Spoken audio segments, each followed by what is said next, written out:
Christmas less than 2 weeks away, and so for many families, this will be the first holiday celebrated in their home after Harvey. Yeah, believe it or not, the effects and trauma of the hurricane still evident a year and a half afterwards. Yeah, especially when it comes to children.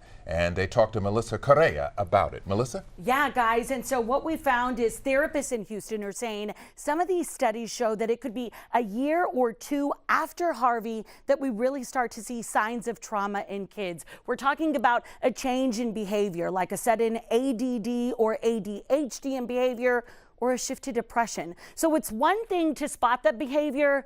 It's a whole other, don't we know it, to start a conversation with a kid. So a computer game designed specifically for Houston kids who survived the hurricane is here to help.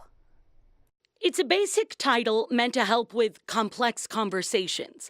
Topics like mental health and trauma linked to Hurricane Harvey. A lot of times, we as adults don't have the language and the tools to talk about it either. So Betsy Blanks with Mental Health America here in Houston teamed with UNICEF and these savvy programmers in New York City to make this computer game. Through interactive role play, this online simulation builds skills, confidence, and empathy. Pick an avatar and role play a conversation, getting advice and help to better connect with kids.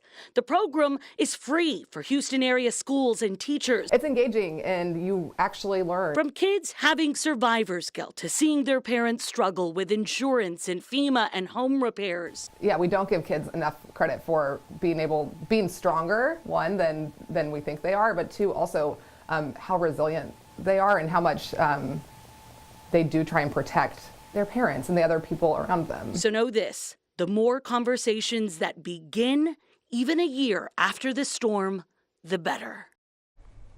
KHOU.com has a link to the website where you can download the game. Fort Bend ISD is one of the 31 Houston area school districts that can take advantage of this. They've already pledged to get their teachers up and running with this software so that they can begin to have these conversations. Because if you think about it really with the kids, as much as we try to shield things from them, Harvey delayed the start of school last year. Yep. We celebrated the anniversary, or at least marked the anniversary as they started school this year. And you know, the reminders just continue to roll through for these kids. You know, I can remember interviewing a psychiatrist last year. He treated, I think it was an 11-year-old boy out in Fort Bend County.